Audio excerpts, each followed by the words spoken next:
Ce journal vous est offert par DACO SARL, société d'expertise comptable et de fiscalité.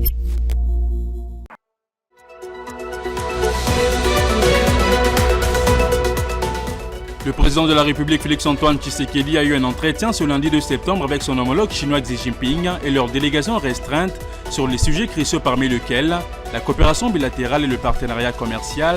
C'est en marge de la 9e édition du Forum sur la coopération Chine-Afrique qui se tiendra du 4 au 6 septembre dans la capitale chinoise. Le détail dans ce journal. Le vice-premier ministre en charge des transports, voies des communications et des enclavements, Jean-Pierre Bemba, a procédé ce lundi 2 septembre au nom du président de la République Félix-Antoine Tshisekedi au lancement du forum économique RDC-Chine qui se tient à Beijing, en Chine. À suivre également dans cette édition du journal.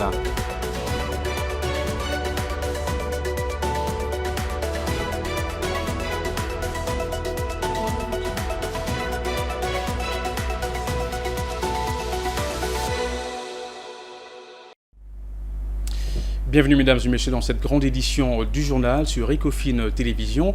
Comme je l'ai annoncé au sommaire de ces journaux, arrivé dimanche 1er septembre à Beijing en Chine pour prendre part à la 9e édition du forum sur la coopération Chine-Afrique, le président de la République Félix-Antoine Tshisekedi a eu un entretien ce lundi 2 septembre avec son homologue chinois Xi Jinping et leur délégation restreinte sur des sujets cruciaux parmi lesquels la coopération bilatérale et le partenariat commercial. Commentaire.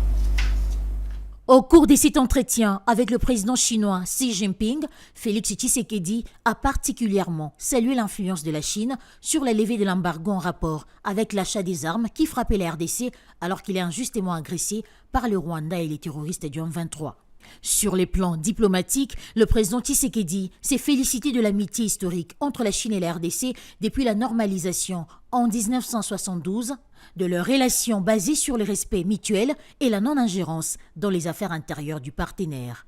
Faisant un état des lieux des accords, des partenariats entre les deux pays, le chef de l'État s'est réjoui du rééquilibrage en 2024 du contrat mine contre infrastructure qui a permis de mobiliser une enveloppe de 7 milliards de dollars américains. Le président congolais a saisi cette occasion pour réitérer officiellement son invitation à son homologue chinois à visiter la RDC. Félix Tshisekedi a été le premier chef d'État africain à être reçu par le président chinois Xi Jinping en marge du sommet du FOCAC 2024. Après cet entretien, il a été convié, accompagné de la délégation officielle congolaise, à un déjeuner d'amitié par les gouvernements chinois, représenté par le vice-premier ministre Ding Xuexiang. Au cours de cette rencontre, le chef de l'État congolais avait réitéré sa volonté de renforcer le partenariat entre la Chine et la RDC, actuellement dominé par l'investissement dans les secteurs miniers, pour l'élargir à d'autres secteurs tels que l'agriculture, les énergies renouvelables et surtout l'industrialisation à travers la transformation locale des richesses minières de la République démocratique du Congo. Je voulais également annoncer au sommaire de ces journaux, lancement ce lundi 2 septembre du Forum économique RDC-Chine à Beijing, la capitale chinoise. C'est le premier ministre le vice-premier ministre en charge de transport, voies des communications et des enclavements, Jean-Pierre Bemba, qui au nom du président de la République a procédé au lancement de ces travaux réunissant les dirigeants et les acteurs du secteur économique de la République populaire de Chine et de la République démocratique du Congo. Le détail dans ses commentaires rendus par Ozé Kabomba. Au menu de la première journée de ces forums, de panels suivis des discussions sur plusieurs secteurs économiques clés tels que le numérique, l'agriculture, les énergies et surtout le secteur minier. Dans son mot d'ouverture, le vice-premier ministre en charge du transport, Jean-Pierre Bemba, a souligné la volonté du président congolais Félix Tshisekedi et son homologue chinois Xi Jinping de raffermir les relations de partenariat et de coopération qui existent entre leurs pays et entrevoir la possibilité de les étendre dans plusieurs autres domaines pour l'intérêt de la RDC et de la Chine.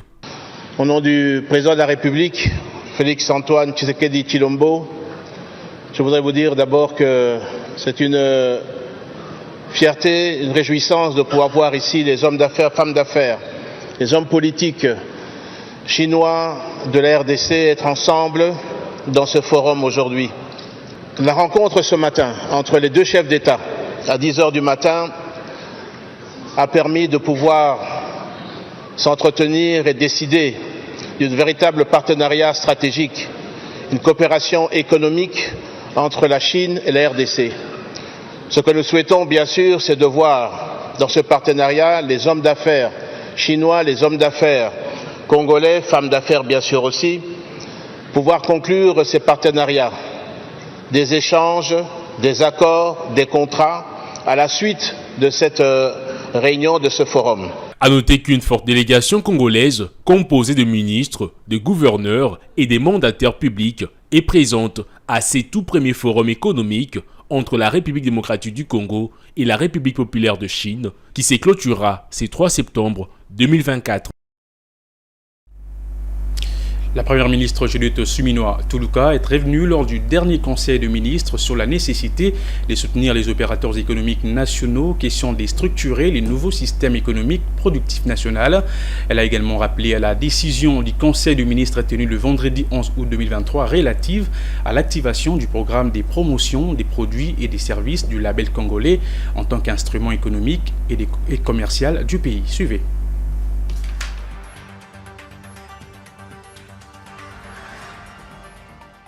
C'est au cours de la 11e réunion du Conseil des ministres, présidée par le président de la République Félix-Antoine Tshisekedi, que la première ministre chef du gouvernement est revenue sur la nécessité de soutenir les opérateurs économiques nationaux en vue de la structuration du nouveau système productif national. La première ministre est revenue sur la nécessité de soutenir les opérateurs économiques nationaux en vue de la structuration du nouveau système productif national. Elle a rappelé que le gouvernement de la République est résolument engagé dans des réformes structurelles à l'effet d'assurer la diversification de l'économie nationale, gage de la stabilisation du cadre macroéconomique et du renforcement de sa résilience face aux chocs exogènes. Judith Suminwa a par ailleurs rappelé la décision du Conseil des ministres tenue le vendredi 11 août 2023 relative à l'activation du programme de promotion de produits et des services du label RDC en tant qu'instrument économique et commercial du pays. La première ministre a aussi rappelé la décision du Conseil de ministres tenue le vendredi 11 août 2023 relative à l'activation du programme de promotion des produits et des services du label La République démocratique du Congo Pro-Label RDC en tant qu'instrument de politique économique et commerciale du pays. Les dispositifs de ce programme innovant a pour but d'assurer la diversification contrôlée de l'économie nationale grâce à la relance du secteur productif national et la montée en puissance de produits locaux ou des produits made in RDC. À cet effet, elle a invité les ministres sectoriels concernés à examiner avec les groupes des chercheurs indépendants et a soumis ce programme au gouvernement les dispositions pratiques en vue de sa mise en œuvre effective. L'idée ici est de promouvoir l'entrepreneuriat congolais, mais aussi les entrepreneurs et le label Made in Congo. Le projet de loi des finances exercice 2025 sera déposé le 14 septembre prochain à la Chambre basse du Parlement. C'est suivant le délai constitutionnel. L'annonce a été faite par le ministre d'État chargé du budget, Émile Bougie Sangara, qui supervise les travaux d'élaboration et de finalisation de ces projets qui se tiennent au village Vénus à Bibois, dans l'est de Kinshasa. Le détail dans cet extrait choisi par Juvette Mbelou. Comme vous le savez, la loi des finances que nous présentons chaque année à l'Assemblée nationale est accompagné de plusieurs documents, une bonne pile d'une dizaine de documents. Et c'est un travail de détail et qui nécessite beaucoup d'attention. L'équipe que je viens de voir ici travaille d'arrache-pied depuis plusieurs semaines.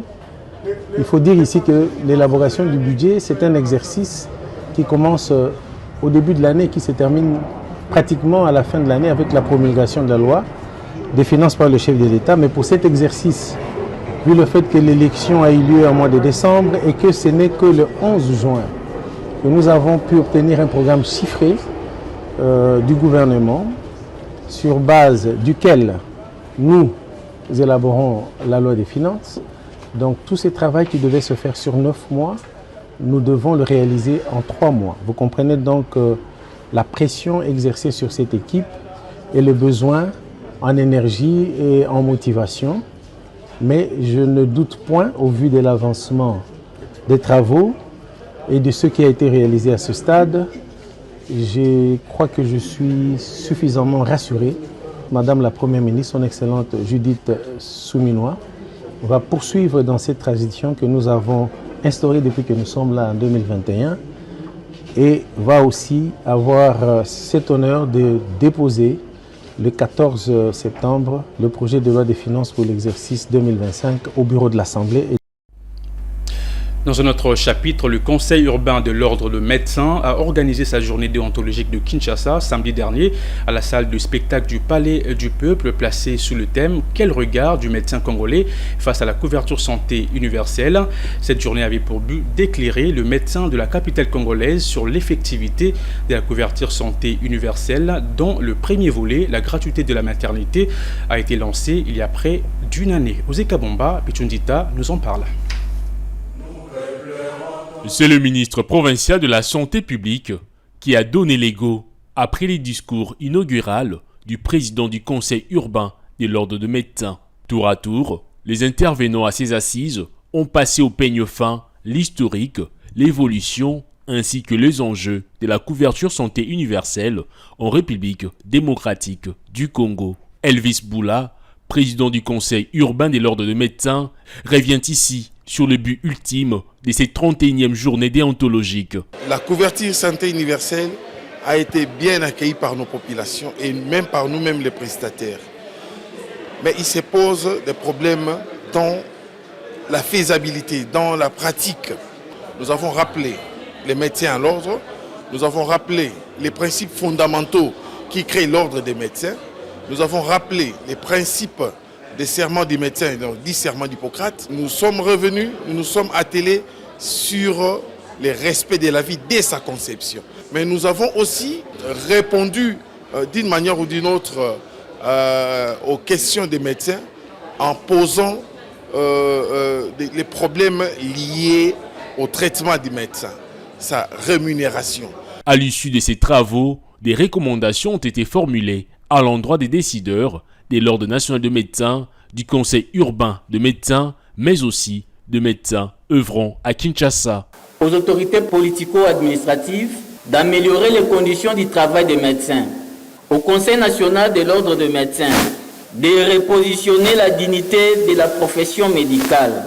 Au Conseil urbain de l'Ordre de médecins d'inciter les médecins au leadership pour l'appropriation de la couverture santé universelle et à nous médecins de respecter strictement les droits et les devoirs déontologiques. Cette journée déontologique a connu la présence du représentant du ministre de la Santé publique, du ministre provincial de la Santé, du coordonnateur du Conseil national de la couverture santé universelle, du président du Conseil national de l'Ordre de médecins, ainsi que des représentants de syndicats de médecins.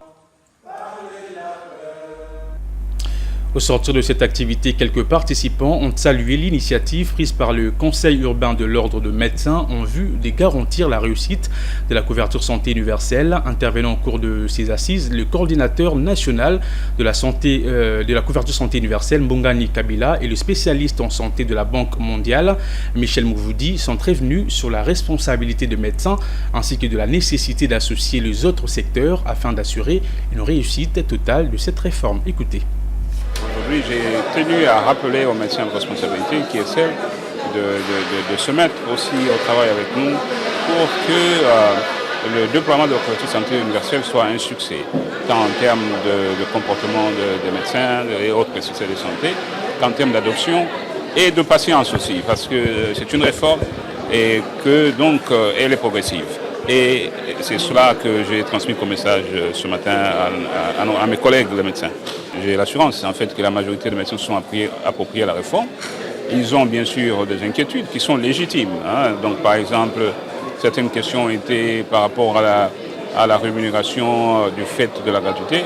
Et je leur ai fait comprendre que la rémunération est d'office incluse dans ce que nous payons dans les prestations. Et que donc c'est une question de s'organiser au niveau local de chaque établissement avec la clé de répartition qui a été mise à leur disposition par un arrêté ministériel. Il faut féliciter le Conseil urbain de l'Ordre de médecins pour l'initiative. Parce que vous savez, lorsque nous menons des réformes, que ce ne soit pas seulement dans la santé, mais dans tous les secteurs, l'élément de réussite, c'est justement le partage d'informations. Je pense que cette initiative qui vise justement à partager les connaissances est une initiative à louer. Et donc je voudrais ici, d'entrée des jeux, féliciter, n'est-ce pas, ces genres d'initiatives que nous voudrions voir se multiplier dans l'avenir.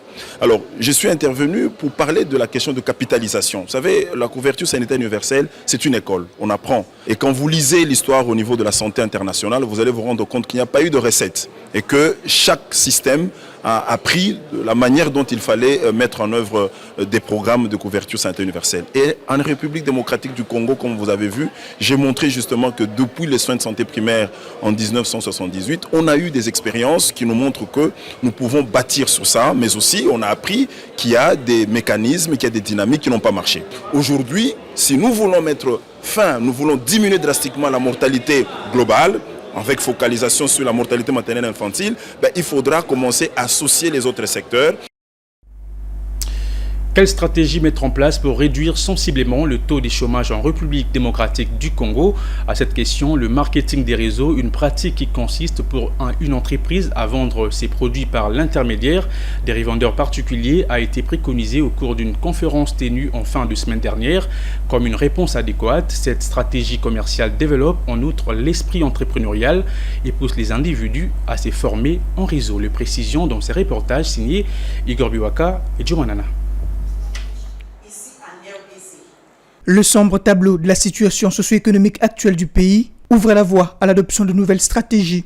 Sur fond du taux de chômage à la hausse, de l'insécurité de l'emploi, de l'augmentation du coût de la vie, du faible retour sur l'investissement pour ne citer que cela, le marketing des réseaux semble être une option idéale. Cette pratique commerciale, loin d'être uniquement bénéfique à l'entreprise et qu'elle utilise au profit de la vente de ses produits, est un véritable levier de croissance économique pour le pays. Le professeur Ludovic Nico présente ici les avantages de cette pratique.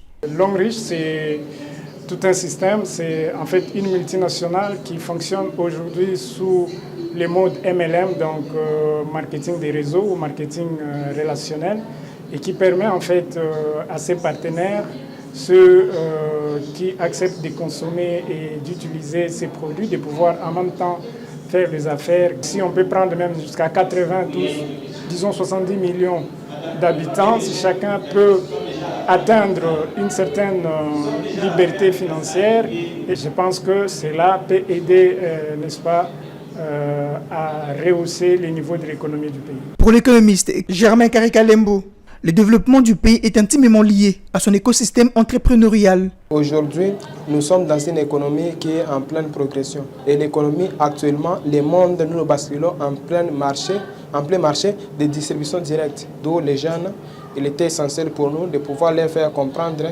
combien il est intéressant de pouvoir basculer en pleine économie du XXIe siècle. Et dans ces milieux de l'entrepreneuriat, il y a nécessité de se former en réseau, une voie fiable et génératrice de revenus.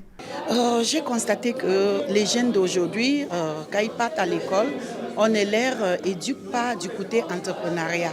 Donc j'ai trouvé ça essentiel de faire part à nos jeunes Congolais qui sont là, qui travaillent, les étudiantes aussi, qui peuvent se lancer dans l'entrepreneuriat et créer un système de revenus passifs. Comme bien d'autres sociétés au monde qui ont recours à cette pratique commerciale, Longrich, une multinationale chinoise présente depuis 38 ans déjà, est réputée comme deuxième meilleure entreprise à l'échelle internationale dans le domaine du marketing de réseau. Autre chose à signaler dans ces journaux, créer un cadre de contact entre les jeunes en vue de propulser et doper leurs projets liés à l'entrepreneuriat. C'est ce qui résume la conférence organisée le week-end dernier à la Poste à Kinshasa par My Helper Community autour de la thématique centrale intitulée Networking and Business Game. Les aspirants et jeunes entrepreneurs présents à cette activité ont été sensibilisés sur l'importance du réseautage. Suivez. C'est dans une ambiance conviviale et dans un cadre plein d'enthousiasme qui se sont réunis ces jeunes sous l'initiative de la structure My Helper Community, une organisation de jeunes entrepreneurs dirigée par Junior Lumanika. La cérémonie s'est ouverte par le mot des circonstances prononcé par le responsable de cette organisation qui s'est apaisanti sur l'influence positive de l'entrepreneuriat de jeunes Congolais dans la société. C'est avant d'assister au défilé des différents partenaires accompagnateur de cette initiative. Ici, il s'agit d'un événement des entrepreneurs. L'objectif de la dite conférence étant de servir de jonction entre les entrepreneurs en vue de booster leurs projets Joël Moami, le premier panéliste, a mis en exergue les compétences essentielles pour réussir en entrepreneuriat en République démocratique du Congo. Nous en fait comprendre, c'est que l'idéal, c'est de viser l'entrepreneuriat. Et si on n'arrive pas à tomber entrepreneur, on peut au moins être dans l'emploi, mais au moins en connaissant les bases ou encore ce qui fait la force de créer une entreprise. Et il faudrait savoir, lorsqu'on crée une entreprise, cela permet à ce que le pays puisse se développer. Une réussite qui est inévitablement la voie des sorties au chômage, devenue une maladie presque incurable dans la société congolaise, estime Jefté Kiakou, formateur en leadership, et pour qui l'entrepreneuriat demeure le levier du développement de la RDC. Le premier point, c'est que l'entrepreneuriat comme levier de développement de la RDC favorise la création de l'emploi. C'est-à-dire qu'en deuxième point, réduit le taux de la pauvreté. En troisième point, fait appel à l'innovation et à la créativité. Et en quatrième point, le dernier, attire les investisseurs. Les investisseurs qui peuvent être internationaux, mais aussi des investisseurs qui peuvent être nationaux. Mais pour cela, il faut travailler sur la connaissance en soi. J'ai parlé de la confiance en soi, du développement personnel. Je parlais de l'imagination à la mise en place de son projet. Gravitant son intervention autour de l'importance du networking, Junior Lumanika révèle ici l'impact du réseautage et le mobile de cette conférence. Eh bien, aujourd'hui, nous avons organisé cette activité. Eh bien, c'est pour promouvoir l'entrepreneuriat au sein de notre pays, parce que vous savez, nous n'avons pas toujours les moyens, mais avec ce que nous pouvons disposer, nous pouvons faire quelque chose. Donc avec les petits moyens que nous avons, nous voulons encourager l'État, nous voulons aider la jeunesse congolaise à se réveiller, à comprendre les enjeux du temps. Networking and Business Game est la thématique centrale sur laquelle a été placée cette messe entrepreneuriale. Dans le cadre de la Semaine mondiale de l'allaitement maternel, célébrée chaque mois d'août, le programme national de nutrition Pronanutonsic poursuit avec sa campagne de sensibilisation sur le code congolais de commercialisation des substituts du lait maternel. Ce lundi 2 septembre 2024, les agents et cadres du secrétariat général du ministère du Genre, Famille et Enfants ont été conscientisés sur les avantages d'allaitement maternel. Suivez. La campagne de sensibilisation sur le code congolais de commercialisation des substituts du lait maternel s'est poursuivie à Kinshasa. Ce 2 septembre, les agents et cadres du secrétariat général du ministère du Genre, Famille et Enfants ont été conscientisés sur les avantages de l'allaitement maternel. La directrice adjointe du Pronanut, Béatrice Kalinga, a souligné que le problème de l'allaitement maternel ne concerne pas seulement la femme, mais aussi l'homme, qui doit s'impliquer pour aider l'enfant à bénéficier de tous les avantages qui sont liés à l'allaitement maternel. Le problème de l'allaitement maternel, ça ne concerne pas seulement la femme, ça concerne aussi l'homme et la femme. Or, c'est au sein du ministère des genres, enfants et des genres, famille et enfants, qui s'occupe de l'enfant, comme nous pouvons dire, de la mère et du papa. Et d'où on est venu les sensibiliser pour qu'eux aussi, à leur tour, puissent aller sensibiliser dans le cadre du genre. Et de poursuivre qu'un enfant mal allaité aura d'énormes difficultés au niveau du développement de son cerveau et de son système immunitaire. Les conséquences chez l'enfant qui n'est pas bien allaité, j'ai dit ici d'abord le développement staturo-pondéral de l'enfant, la croissance de l'enfant, le renforcement du système immunitaire chez l'enfant, comme nous parlons des anticorps chez l'enfant, ne va pas bien protéger cet enfant-là. Les participants à cette sensibilisation ont livré leurs impressions. Étant que la question de nutrition, c'est une question qui touche plusieurs secteurs. C'est dans ces cadres-là qu'ils sont venus à l'occasion de la Semaine mondiale de l'allaitement maternel pour sensibiliser le ministère du genre, les cadres et agents du ministère du genre. Je remercie madame, c'est vraiment 5 sur 5. On a beaucoup appris et surtout quand elle a martelé, donné rien que le lait maternel pendant 6 mois. Et ça épargne l'enfant à beaucoup de maladies. Faut-il signaler qu'il est prévu des sanctions pour toute violation du code congolais sur la commercialisation des substituts de lait maternel, allant d'une servitude pénale de 7 jours à 5 ans et une amende fixée par les tribunaux. La rentrée scolaire a bel et bien été effective ce lundi 2 septembre 2024 depuis Tchikapa où le go de cette rentrée scolaire a été lancé. La ministre de l'Éducation nationale Raissa Malou a exhorté les parents à envoyer leurs enfants sur le chemin de l'école, ce malgré quelques recommandations des enseignants sur l'amélioration de leurs conditions salariales. À Kinshasa, un constat a été fait sur la reprise des activités scolaires par nos reporters Philo Chiloba et Pichundita.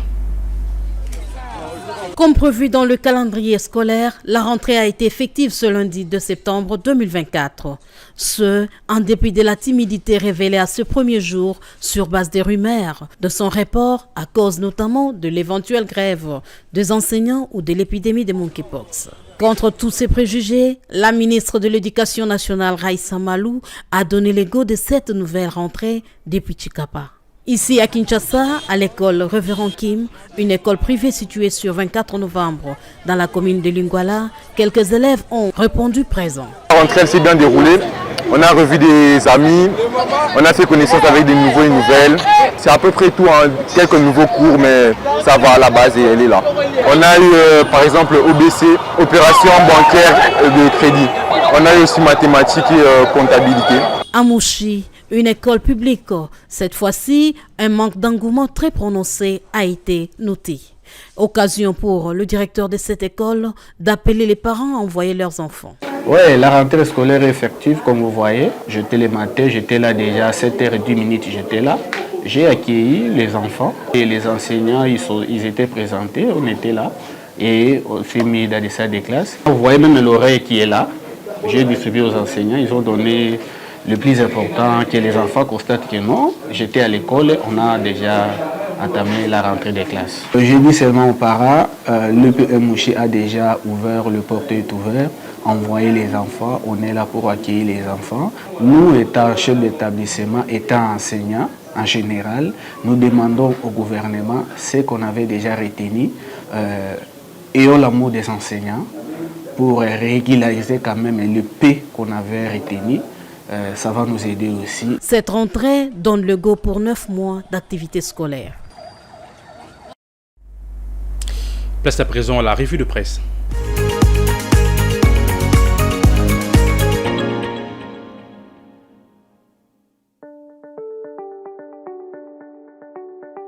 Bienvenue à tous dans cette revue des presses sur Ecofin Télévision. Et commençons avec les quotidiens Africa News qui écrit à la une de sa deuxième page: loterie ou jeu des hasards, paris sportifs au concours des pronostics, le ministère des Finances applique les nouvelles dispositions fiscales. Fouamba à l'œil sur le jeu d'argent. Maximiser les recettes de l'État, une ambition que les ministres des Finances de Fouamba prend à bras les corps. Après avoir fait récemment signer aux régies financières des contrats de performance, l'Argentin national s'attaque au coulage des recettes dans le secteur de jeu d'argent. Fort des nouvelles dispositions fiscales sur le jeu d'argent en République démocratique du Congo, introduites par la loi des finances exercice 2024 et qui transfère 2 taxes jadis dévolues au ministère des Sports et Loisirs vers les Finances. Doudou Fouamba a rappelé dans un communiqué officiel aux opérateurs de jeux d'argent, paris sportifs, casinos et loteries, concours des pronostics et autres pratiques assimilées, leur obligation de s'acquitter des taxes sur l'autorisation d'exploitation d'une entreprise de jeux ou des hasards ou d'une loterie et sur les gains de joueurs de jeux de hasard, loteries, concours et pronostics ou paris et d'activités similaires. Cette deuxième taxe inclut le gain réalisé par tout moyen en dur à travers les voies des télécommunications ou encore via d'autres technologies de l'information et des communications.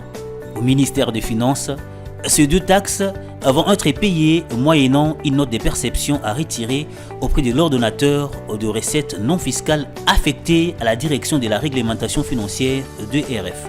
Selon la législation en vigueur, la taxe sur l'autorisation d'exploitation est payable chaque année alors que la taxe sur les gains est mensuelle, payable au plus tard les 15 du mois. Terminons cette revue des presses avec Congo Nouveau qui écrit dans sa page numéro 9: Félix Tshisekedi a inauguré samedi la première usine Pepsi RDC. Le président de la République Félix Antoine Tshisekedi Tshilombo a inauguré ce samedi dans la zone économique spéciale de Maluku la première usine de production des produits de la marque Pepsi, propriété du groupe Varum Beverage Limited. Cette usine a une capacité de production journalière de 1 200 000 bouteilles de boissons sucrées sous licence et contrôlée de PepsiCo New York, propriétaire du label. Adressant les mots de bienvenue au président Tshisekedi ainsi qu'aux autres invités de marque, le directeur des ressources humaines Albert Mbala a remercié le chef de l'État qui a facilité l'implantation de cette usine en RDC, créatrice de plus de 5 000 emplois directs et indirects. Dans son message, laissé dans le livre d'or, le président de la République a fait part de sa satisfaction de voir ses projets aboutir. Avec le lancement de cette usine, la RDC fait partie des 5 pays africains qui disposent d'une chaîne industrielle d'embouteillage des produits mondialement connus de marque PepsiCo, en l'instar du Maroc, du Nigeria, de la Zambie et du Zimbabwe. Fin de cette revue de presse. Merci à vous de l'avoir suivi.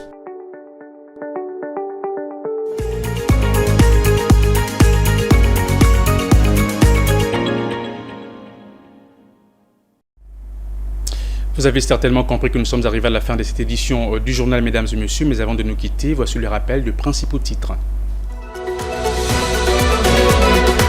Le président de la République, Félix-Antoine Tshisekedi, a eu un entretien ce lundi 2 septembre avec son homologue chinois Xi Jinping et leur délégation restreinte sur des sujets cruciaux parmi lesquels la coopération bilatérale et le partenariat commercial. C'est en marge de la 9e édition du Forum sur la coopération Chine-Afrique qui se tiendra du 4 au 6 septembre dans la capitale chinoise. Le vice-premier ministre en charge des transports, voies des communications et des enclavements, Jean-Pierre Bemba, a procédé ce lundi 2 septembre au nom du président de la République Félix-Antoine Tshisekedi au lancement du Forum économique RDC-Chine qui se tient à Beijing, en Chine.